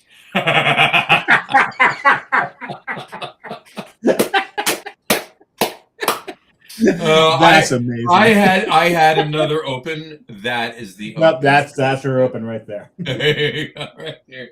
Yeah. 138. Oh, you gotta love it. You know what? That was a great response. That is a great response from them. And you can't beat that though. Yeah, I mean, like, what was I going to say? They're accurate, because I've been out there, like, leaving the Sunday morning, getting out of there, and there's their facility guys just hosing puke off the shit. I'm like, yep, I just drive by and give it. Beep, beep. I did that. It was me. Good job, guys. Sorry. Yeah, sorry. Yeah. I did that.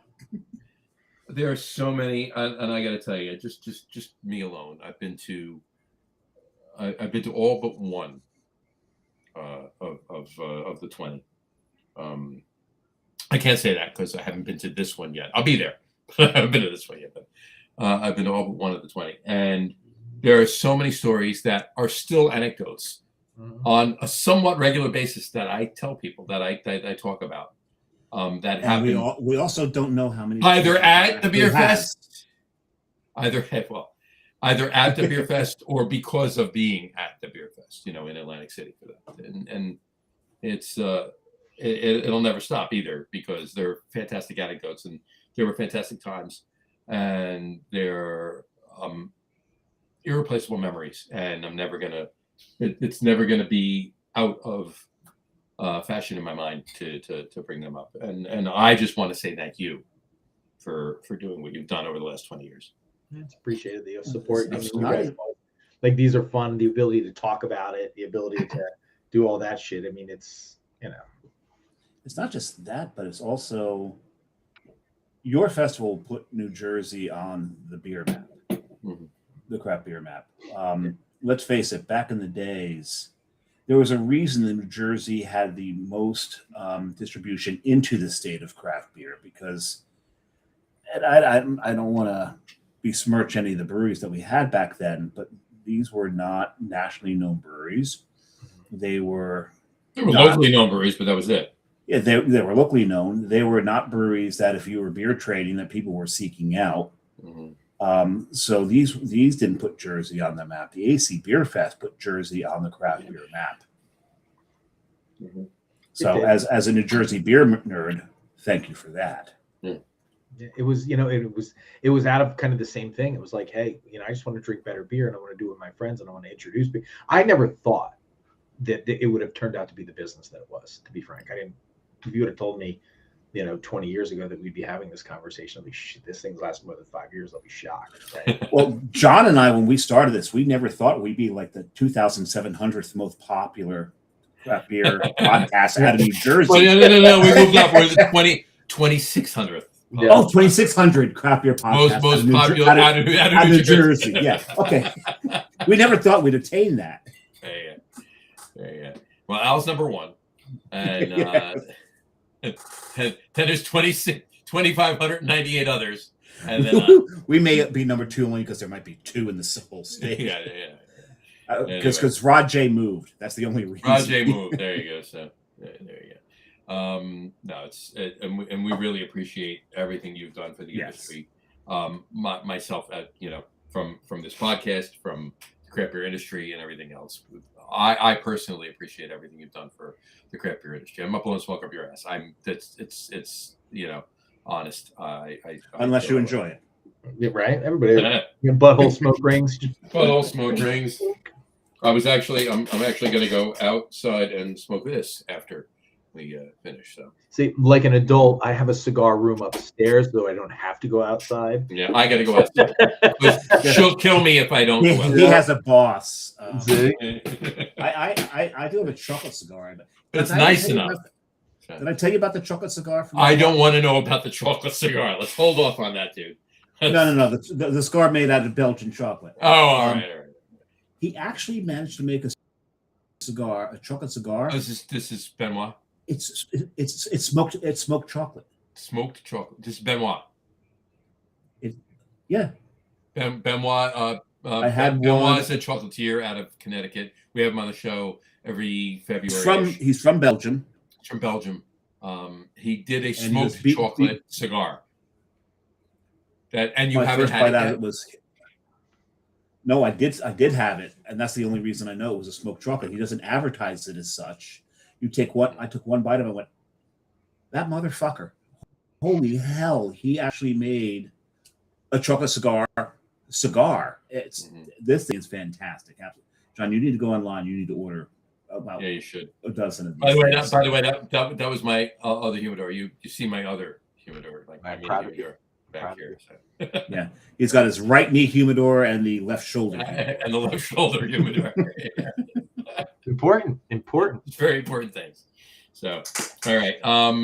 Any parting shots on this year's swan song for the Beer Fest? Starting line, Bayside, we wanted those bands for a minute. I think we've got the right breweries to kind of send off the fest. Bunch of shenanigans. One day. Love shenanigans. Shenanigans are my favorite. Yeah. Who are the bands? Starting line and Bayside. We got the toilet bowl races. We're bringing those back. Remember those? I love it. That's great. So yeah, just kind of digging up some of the old, some of the new. Lots of cool vendors. Hot wing eating contest, all the stuff, right? If you've seen it, it's been there. A couple new things, but new things that'll quickly get old because this is it. Love it. I love every minute of it. We'll be there, and I'll be there. I'm doing my best. I'm going to get there for the night session on Saturday. Nice. We'll talk about that in a minute. But all right, folks. Seriously, if you haven't done so already, buy your ticket. This is the Swan Song. If you're anywhere, you're going to be anywhere near Atlantic City or even in Jersey, whatever. On April 11th. That's 1 week from this Saturday. Get a ticket. Go to this thing. If you haven't been already, if you have been, you know what I'm talking about. Get there. Mm-hmm. All right. If you haven't been, don't miss it because this is it. right? You want to experience this. So go buy your ticket. Go online. Where can they go, John? Make it simple. acbeerfest.com. acbeerfest.com. That's simple enough. Easy, Even I can spell that. Exactly. It's not a hard URL to spell. So go there, get your ticket, and if you happen to get a Saturday night ticket, you might see me, but you will definitely see John. So you want to get there and see that man. Screw me, I'm nothing. All the time. That's why he has so many. That's why he has so many children out there. Exactly. You got to do that. That was his mantra at the first 5, right? It was. You're right. No, you're not wrong. All right, John, stick around. We'll talk to you for a couple of seconds off camera. On that note, we want to thank everybody for watching the show today. We want to thank everybody for watching. Sorry. And for those of you just listening to the audio podcast, thank you for listening. Don't forget to visit our website, www. Good thing I'm not rating it tonight. I don't want you to. We'll wrap up the show for today. That's what I missed. There you go. That's LAGERROOM.com. And please remember, like us and follow us on all of our social media, Facebook, Twitter, Instagram, and of course our YouTube channel. All of them Did you say social media? You said social media. You're a pain in the ass. Social media. You're the reason that this takes longer, right? All right. Anyway, all of them are at The Log Room. Remember, we go live with a video podcast on Facebook, YouTube, X, and Twitch every Tuesday night around 6:30 p.m. Eastern Time. And for those of you who just want to listen to the audio podcast, you can do so on our audio host, Spreaker, as well as iHeartRadio, Apple Podcasts, Spotify, Odyssey, Audible, Pandora, Amazon Music, iTunes Music, YouTube Music, TuneIn, Podcast Addict, Castbox, Deezer, Podchaser, Listen Notes. Pretty much anywhere you can find an audio podcast, you will find the Log Room Guys Craft Beer Podcast. And if you haven't done so already, please subscribe to one or more of those feeds, and you will never miss a show. Again, thanks for following along with us. John, thank you so much for coming on the show. I think my favorite outro you ever had was the one you said, fuck it, and you didn't do that, the whole list of you know what? I was just going to tell you, and as I'm reading this, right, I can do better if I don't even read the damn thing.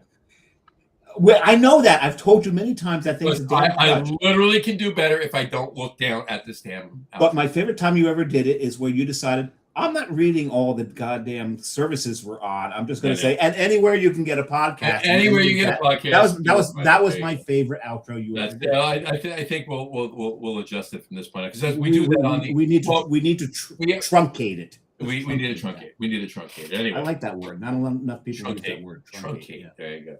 Anyway, John, thank you so much for coming on the show. People, get there, and I'm not even kidding. I'm not saying it because he's on the show.